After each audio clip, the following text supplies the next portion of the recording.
সুপ্রিয় অষ্টম শ্রেণীর শিক্ষার্থীরা, আশা করি সবাই ভালো আছো। আজকের এই ভিডিওতে আমি তোমাদের গণিত বইয়ের জমির নকশায় ত্রিভুজ চতুর্ভুজ এই অধ্যায়ের অনুসরণে 14 নম্বর অঙ্কের সমাধান করব। 14 নম্বরে 4টা চিত্র দেওয়া আছে, ক, খ, গ, ঘ, এবং এই প্রদত্ত আকৃতিগুলো ক্ষেত্রফলের পরিমাপ করব। তো প্রথমেই ক নম্বরে যে চিত্রটা দেওয়া আছে এটাকে আমরা দুইটা ভাগে বিভক্ত করব। তো আমি এখানে আগে লিখে নেব ক নম্বর দিয়ে যে ক আকৃতিতে আমরা দুটি অংশ বিভক্ত করি।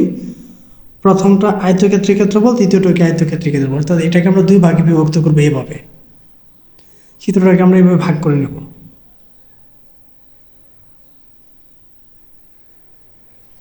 ঠিক আছে, এভাবে যদি আমরা ভাগ করে নিই তাহলে আমরা দুইটা আয়তের এখানে পাবো। একটা আয়ত হচ্ছে এই অংশটুকু, একটা আয়ত হচ্ছে এই অংশটুকু। তো এই আয়তের ক্ষেত্রফলের সূত্র হচ্ছে কি, দৈর্ঘ্য গুণ প্রস্থ। এখানে দৈর্ঘ্য ধরে নিব, এটা হচ্ছে 6, এটা হচ্ছে 5। আর এটার দৈর্ঘ্য প্রস্থ যদি ধরে নিই তাহলে হচ্ছে 8 এবং 4 সেন্টিমিটার দেওয়া আছে। প্রথম আয়তের ক্ষেত্রে ক্ষেত্রফল লিখব হচ্ছে 6 গুণ 5 প্লাস দ্বিতীয়টা হচ্ছে 8 গুণ 4 সেন্টিমিটার। সেন্টিমিটার মানে হচ্ছে বর্গ সেন্টিমিটার।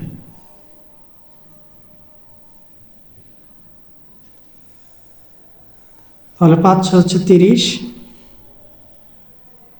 আর 4 হচ্ছে 32। ঠিক আছে, আমরা 30 এবং 32 একত্রে যোগ করে ফেলবো। তার মানে হয়ে যাবে হচ্ছে 62 বর্গ সেন্টিমিটার। অর্থাৎ ক নম্বরটাকে আমরা কি করছি, দুইটা আয়তে বিভক্ত করছি। তাহলে দুইটা আয়তে বিভক্ত করে এর ক্ষেত্রে পরিমাপ করলাম কত, 62 বর্গ সেন্টিমিটার।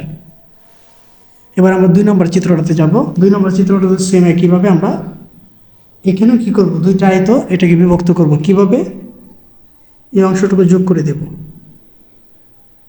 তাহলে এই পুরোটা মিলে একটা হচ্ছে আয়ত আর ছোটোটা হচ্ছে একটা আয়ত। তাহলে বড়টা আয়তের যদি মাপগুলো নিয়ে একটা হচ্ছে 7, একটা হচ্ছে 3, আর ছোটোটা একটা হচ্ছে 3 আর একটা হচ্ছে কত 2। তাহলে আমরা এই খ নম্বর দিয়ে আমরা সেম একই কথা এখানে লিখবো। এই যে লিখে রাখছি যে খ আকৃতিকে আমরা দুই অংশে বিভক্ত করি। এটা হচ্ছে প্রথম আয়তের ক্ষেত্রফল প্লাস হচ্ছে দ্বিতীয় আয়তের ক্ষেত্রফল। তাহলে প্রথম আয়তের ক্ষেত্রফলের মাপটা লিখব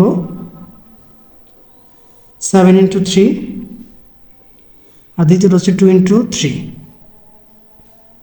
বর্গ সেন্টিমিটার।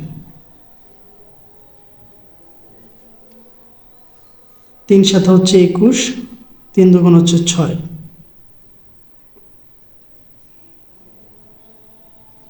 একুশ আর 6 যদি আমরা যোগ করি তাহলে হয়ে যাবে হচ্ছে 27।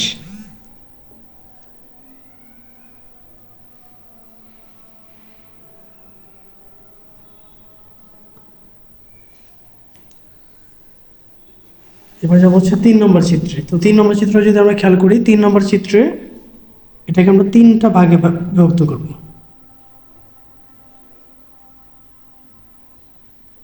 তাহলে আমরা এখানে মূলত পাবো হচ্ছে 3টা আয়ত। তাহলে আমরা গ নম্বর দিয়ে প্রথমে গিয়ে লিখবো যে গ নম্বর দিয়ে লিখলাম যে গ আকৃতিকে আমরা 3টি অংশে বিভক্ত করি এবং আয়তের প্রথম আয়তের ক্ষেত্রফল, দ্বিতীয় আয়তের ক্ষেত্রফল এবং তৃতীয় আয়তের ক্ষেত্রফল।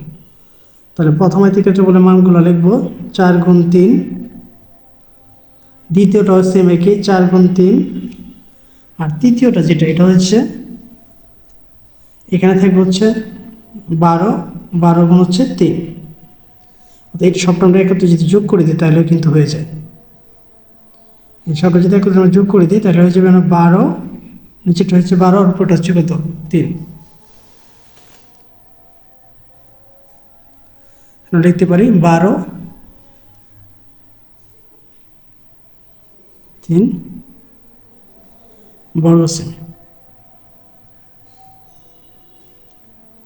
3 4 হচ্ছে 12, আরও 3 4 12, 3 12 হচ্ছে 36।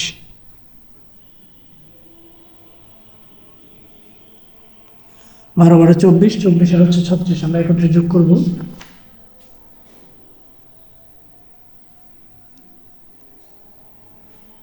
60 বর্গ সেন্টিমিটার। আর চতুর্থ যে চিত্রটা, এখানে প্রথমে দেওয়া আছে একটা ত্রিভুজ, তারপর দেওয়া হচ্ছে ট্রাপিজিয়াম, তারপর হচ্ছে আয়ত। তাহলে এই যে চতুর্থ চিত্রটা প্রথমে আমরা লিখে রাখছি যে ঘ আকৃতিকে আমরা তিনটি অংশে বিভক্ত করছি। প্রথম হচ্ছে ত্রিভুজের ক্ষেত্রফল, দ্বিতীয় হচ্ছে ট্রাপিজিয়ামের ক্ষেত্রফল, তৃতীয় হচ্ছে আয়তের ক্ষেত্রফল। তাহলে ত্রিভুজের ক্ষেত্রফল সূত্র হচ্ছে হাফ ইন্টু ভূমি গুণ উচ্চতা। এ হচ্ছে ভূমি, এ হচ্ছে উচ্চতা, তার মানে বিএইচ। তাহলে আমরা লিখতে পারি হাফ বিএইচ প্লাস ট্রাপিজিয়ামের ক্ষেত্রফল। ট্রাপিজিয়ামের ক্ষেত্রফল হচ্ছে হাফ ইন্টু সমান্তরাল বাহুদের যোগফল গুণ হচ্ছে উচ্চতা।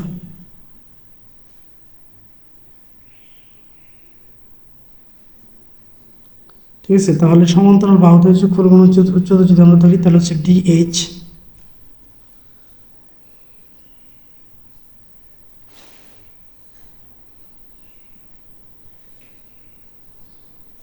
ডিএইচ।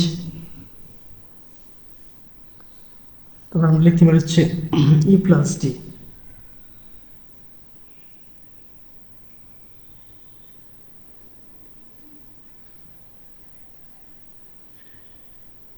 আচ্ছা, তারপর হচ্ছে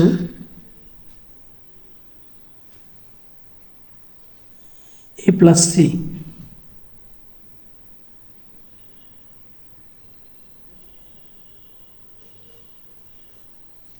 sorry, half into H E plus D সমান্তরাল বাহুদের যোগফল। আয়তক্ষেত্রের ক্ষেত্রফল হচ্ছে ভূমি গুণ উচ্চতা, এ আর সি, তাহলে গুণ করলে হয়ে যাবে হচ্ছে এস।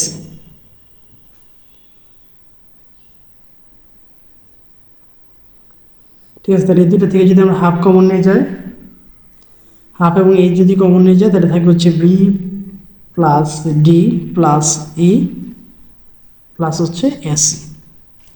তার মানে পুরোটা ক্ষেত্রফল হচ্ছে half into H into B plus D plus E plus হচ্ছে এস। ঠিক আছে, তো এই ছিল হচ্ছে তোমাদের বইয়ের অনুশীলনী 14 নম্বর অঙ্কের সমাধান।